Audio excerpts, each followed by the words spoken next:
Ada sebuah riwayat ahli sejarah mengatakan, sebelum Balkis bertemu dengan Nabi Sulaiman, Balkis dan rakyatnya menyembah matahari sebagai tuhannya.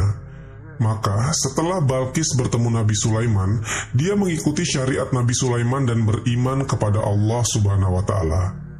Nah, setelah Balkis beriman dan tak lagi menjadi seorang penyembah matahari, banyak kala itu dari rakyatnya ikut beriman. Mereka mulai meninggalkan matahari sebagai sesembahan dan hanya menyembah Allah sebagai Rob semesta alam. Ya Robku, sesungguhnya aku telah berbuat zolim terhadap diriku, dan aku berserah diri kepada Allah Rob semesta alam. Al-Quran, Surat An-Naml, ayat ke-44. Aku dapati dia dan kaumnya menyembah matahari, bukan kepada Allah. Al-Quran, Surat An-Naml, ayat ke-24.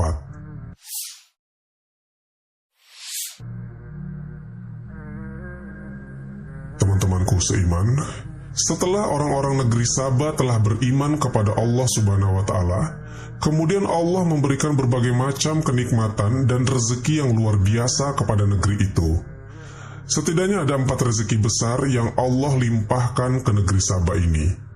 Yang pertama adalah, negeri Saba memiliki udara yang sangat bersih dibanding udara-udara di tempat lainnya. Bahkan saking bersihnya udara ini, bila ada orang yang sakit dan dibawa masuk ke negeri Saba hanya untuk berdiam diri menghirup udara di sana, niscaya orang itu akan berangsur-angsur sembuh. Karena udara di negeri Saba itu tak hanya bersih, tapi dapat menyembuhkan berbagai penyakit. Dan karena tingkat kebersihannya di atas rata-rata, bila ada seseorang yang memiliki penyakit yang disebabkan oleh hewan seperti kutu atau penyakit kulit lainnya, kutu-kutu tersebut akan mati dan badan dari penderitanya akan menjadi bersih dari hewan-hewan itu. Yang kedua, tentunya karena memiliki udara yang bersih, di negeri Saba tidak ada yang namanya hewan-hewan seperti tikus, kalajengking, rayap, nyamuk, kutu, dan lain-lain. Dan bahkan bila hewan-hewan serangga itu tak sengaja masuk ke negeri Saba, maka mereka akan langsung mati. Yang ketiga adalah, Allah Subhanahu wa Ta'ala memberikan rezeki berupa harta yang melimpah. Jadi, masyarakat di negeri Saba tidak ada yang miskin. Hampir semuanya adalah orang yang kaya raya. Sampai-sampai di negeri itu tidak ada kasus tindak kejahatan seperti misalnya pencurian atau perampokan. Negeri Saba terkenal sebagai negeri yang aman dan tentram. Yang keempat adalah, negeri Saba punya hasil pertanian yang luar biasa. Di sana, ada semua jenis buah-buahan dan sayuran yang bisa dipanen setiap hari. Tak hanya itu teman-teman, hasil pertanian di negeri itu pun punya kualitas yang luar biasa. Seperti memiliki ukuran buah yang lebih besar dan punya rasa yang sangat kuat.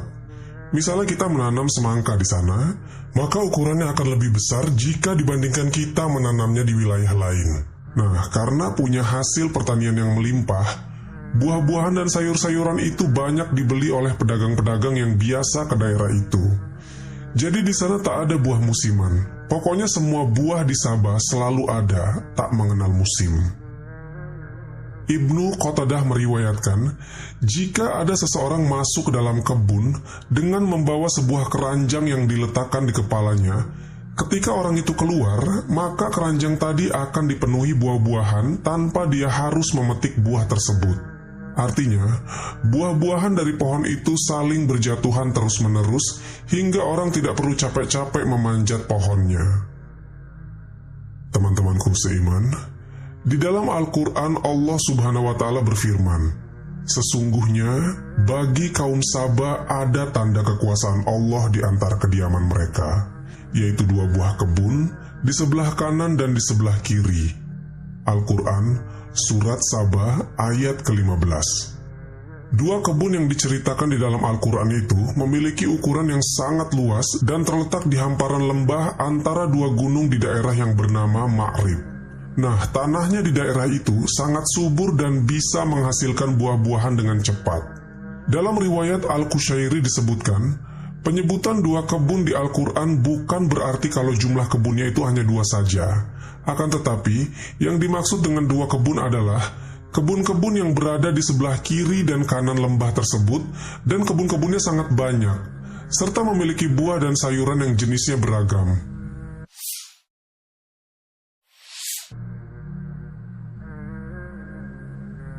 Sobat Jazirah Ilmu yang dimuliakan Allah, sebelumnya petani di negeri Sabah sering mengalami gagal panen. Ini diakibatkan karena kurangnya pasokan air yang mengaliri sawah dan perkebunan mereka. Nah, di negeri itu hanya ada satu sumber air saja, yaitu sebuah sungai yang cukup besar yang mengalir di antara negeri Sabah. Tapi masalahnya adalah, aliran sungai itu sangat jauh dari perkebunan warga, jadi airnya tidak sampai ke kebun-kebun pertanian. Akhirnya, mereka berinisiatif untuk membuat sebuah sistem irigasi. Mereka membuat sebuah bendungan besar di sungai itu. Bendungan besar ini bisa menampung air yang cukup banyak. Kini, bendungan itu terkenal dengan nama Bendungan Ma'rib atau Bendungan Arim. Bendungan besar itu berukuran panjang 620 meter, lebarnya 60 meter dan tingginya 16 meter. Nah, bendungan yang luar biasa ini diperkirakan dibuat pada abad ke-7 atau ke-8 sebelum Masehi. Di dalam beberapa kitab sejarah, bahwasanya yang membangun bendungan ini adalah Raja Sabah bin Yazid. Tapi di dalam buku-buku tafsir, bendungan ini dibangun oleh Ratu Balkis. Karena ketika itu terjadi pertikaian di antara masyarakatnya yang berebut soal air. Bahkan, sampai-sampai mereka saling membunuh. Maka Ratu Balkis pun berinisiatif untuk membuat sebuah bendungan supaya airnya menyebar ke seluruh masyarakat negeri Sabah. Dari bendungan inilah seluruh masalah kebun dan pertanian yang kurang akan pasokan air perlahan-lahan hilang dan berubah menjadi kebun-kebun hijau yang memiliki hasil panen yang luar biasa banyak. Dan kami jadikan antara mereka dan antara negeri-negeri yang kami limpahkan berkat kepadanya beberapa negeri yang berdekatan. Dan kami tetapkan antara negeri-negeri itu jarak-jarak perjalanan. Berjalanlah kamu di kota-kota itu pada malam hari dan siang hari dengan aman. Al-Quran Surat Sabah ayat ke-18. Menurut salah satu syekh, terjemahan dari ayat itu adalah pada zaman dahulu, orang-orang negeri Sabah sering melakukan safar ke Syam. Untuk menuju negeri Syam hanya ada satu jalan saja. Di kanan dan kiri jalannya ada kebun buah yang berjejer, yang kebun itu dipenuhi oleh buah-buahan. Jadi, setiap orang yang melakukan safar atau perjalanan baik siang maupun malam hari, mereka tidak perlu membawa bekal makanan ataupun minuman, karena mereka bisa mengambil dengan gratis semua buah di kebun itu. Juga diperbolehkan minum dari aliran air yang ada di sekitaran kebun itu. Bahkan tak hanya itu, keamanan di jalur ini pun terjamin. Mereka yang safar di jalur itu tidak perlu takut akan musuh dan tidak juga perlu khawatir dengan rasa lapar dan haus. Sungguh, bagi kaum Sabah, ada tanda kebesaran Tuhan di tempat kediaman mereka, yaitu 2 buah kebun di sebelah kanan dan di sebelah kiri. Makanlah olehmu dari rezeki yang dianugerahkan Tuhanmu dan bersyukurlah kepadanya. Negerimu adalah negeri yang baik, sedangkan Tuhanmu adalah Tuhan yang Maha Pengampun. Al-Quran Surat Sabah ayat ke-15.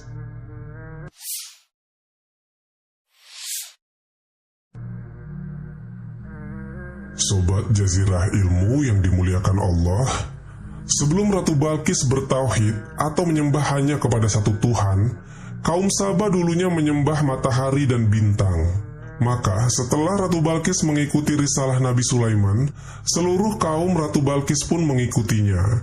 Jadi satu negeri itu semuanya bertaubat untuk bersama-sama bertauhid menyembah Allah Subhanahu wa Ta'ala. Jadi ketika itu, banyak sekali rezeki yang diberikan oleh Allah kepada kaum Sabah ketika mereka semuanya mulai bertauhid. Mereka dilimpahkan harta yang begitu banyak, dan perlahan-lahan mereka pun mulai terlena dan lupa bahwasanya semua kenikmatan yang ada sekarang itu diberikan oleh Allah Subhanahu wa Ta'ala. Perlahan-lahan, orang-orang dari kaum Sabah mulai kembali ke agama nenek moyangnya. Mereka mulai menyembah matahari dan bintang lagi. Tapi Allah tidak langsung menurunkan azab untuk memberi pelajaran kepada kaum ini. Di negeri itu Allah Subhanahu wa Ta'ala telah mengutus sebanyak 13 nabi. Akan tetapi, semua dari nabi-nabi itu didustakan oleh kaum Sabah. Mereka tidak mau kembali kepada tauhid. Dan dari sinilah Allah Subhanahu wa Ta'ala mulai murka, kemudian menurunkan azab kepada kaum Sabah.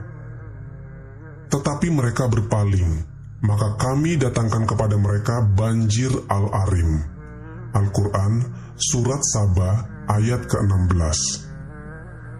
Ada dua versi tentang sebab hancurnya bendungan itu. Yang pertama, riwayat yang disebutkan oleh Ibnu Ashur, bendungan itu jebol karena terjadi perang saudara di antara kaum Sabah, sehingga mereka tidak sempat memperbaiki kerusakan yang terjadi di bendungan itu. Dan ada kemungkinan lain yang diriwayatkan Ibnu Ashur, yaitu karena adanya musuh-musuh dari kaum Sabah yang iri karena melihat kemakmuran kaum Sabah, maka mereka sengaja merusak bendungan itu. Penyebab yang kedua adalah, di hampir seluruh buku-buku tafsir disebutkan bahwasanya sebab dari kehancuran bendungan adalah tikus.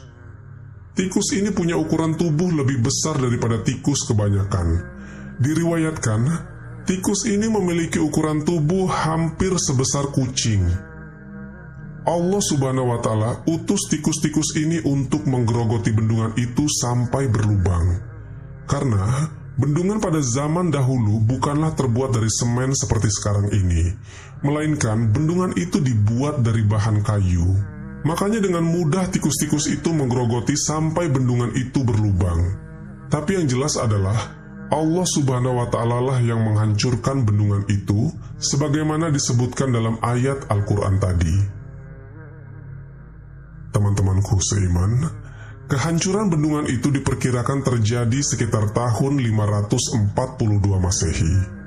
Nah, ketika bendungan itu jebol, air yang ditampung di sana tumpah ke segala arah dan merusak apapun yang dilaluinya.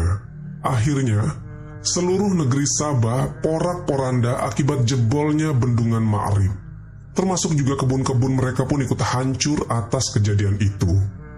Allah Subhanahu wa Ta'ala betul-betul menurunkan azabnya kepada kaum yang keras kepala dan berbuat kemusyrikan ini.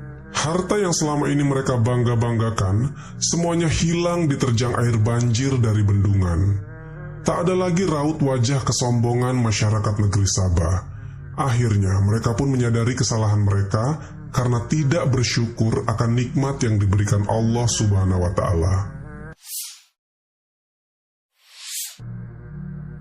Sobat Jazirah Ilmu yang dimuliakan Allah, setelah air banjir surut, kebun-kebun yang mereka banggakan dan menjadi sumber utama penghidupan, kekayaan dan kekuatan mereka semuanya hancur tak bersisa. Mereka pun mulai mencoba menanam kebun itu dengan tanaman serupa sebelum hancur diterjang air banjir. Tapi ternyata teman-teman, semua tanaman buah-buahan yang mereka tanam itu tak lagi bisa tumbuh seperti dulu lagi. Setiap kali mereka menanam, maka tumbuhannya akan langsung rusak dan layu. Dan kami ganti kedua kebun mereka dengan dua kebun yang ditumbuhi pohon-pohon yang berbuah pahit. Pohon asel dan sedikit dari pohon sider. Al-Quran Surat Saba ayat ke-16. Artinya, setelah banjir di wilayah itu, hanya ada dua jenis pohon saja yang bisa ditanam di sana. Dan dua jenis pohon ini adalah pohon yang hanya memiliki sedikit manfaat untuk manusia. Yang pertama adalah pohon asel. Itu adalah pohon sejenis pohon cemara. Yang kita tahu, pohon cemara hanya bisa digunakan kayunya saja, dan itu membutuhkan waktu bertahun-tahun untuk bisa dipanen. Terus yang kedua adalah pohon sider. Itu adalah pohon bidara, dan buah dari pohon bidara memiliki rasa yang sangat pahit, sehingga memiliki fungsi yang sedikit juga seperti pohon cemara tadi. Allah Subhanahu wa Ta'ala gantikan semua kebun yang dipenuhi dengan buah tersebut dengan kedua jenis pohon yang sedikit manfaatnya. Itu dikarenakan kekufuran dari kaum ini. Teman-temanku seiman, dalam keadaan seperti itu, kaum Sabah tidak bisa bertahan, sehingga hancurlah kerajaan Sabah pada saat itu. Para sejarawan memperkirakan kehancuran negeri Sabah terjadi pada tahun 550 sebelum Masehi. Karena runtuhnya kerajaan Sabah, banyak waktu itu orang-orang terpaksa harus mencari tempat tinggal baru. Mereka pun hijrah ke berbagai tempat. 6 kabilah hijrah ke Yaman dan 4 kabilah lainnya hijrah ke Syam. Ini semua teman-teman diakibatkan karena ulah mereka sendiri. Mereka tidak bersyukur kepada Allah Subhanahu wa Ta'ala dan malahan menyembah selain kepadanya. Demikian kami memberikan balasan kepada mereka karena kekafiran mereka, dan kami tidak menjatuhkan azab yang demikian itu, melainkan hanya kepada orang-orang yang sangat kafir. Al-Quran, Surat Sabah, ayat ke-17. Sungguh mengerikan kisah tentang kehancuran negeri Sabah ini. Mereka semua kufur akan nikmat yang diberikan Allah Subhanahu wa Ta'ala hingga turun azab kepada kaum ini. Allah Subhanahu wa Ta'ala mengabadikan kisah mereka di dalam Al-Quran, bahkan memberi nama surat yang memuat kisah mereka dengan nama Surat Sabah. Ini agar orang-orang terus mengingat dan bisa mengambil hikmah dari kisah runtuhnya negeri Sabah. Sesungguhnya, pada yang demikian itu, benar-benar terdapat tanda-tanda kekuasaan Allah bagi setiap orang yang sabar lagi bersyukur. Al-Quran, Surat Sabah, ayat ke-19. Wallahu a'lam bishawab. Jadi itulah kisah tentang azab kerajaan Sabah. Semoga kisah ini bermanfaat. Lebih dan kurangnya mohon dimaafkan, yang benar datangnya dari Allah Subhanahu wa Ta'ala. Hilaf atau keliru itu datangnya dari saya pribadi sebagai manusia biasa. Sampai ketemu di kisah-kisah seru yang penuh makna selanjutnya. Saya akhiri. Wassalamualaikum warahmatullahi wabarakatuh.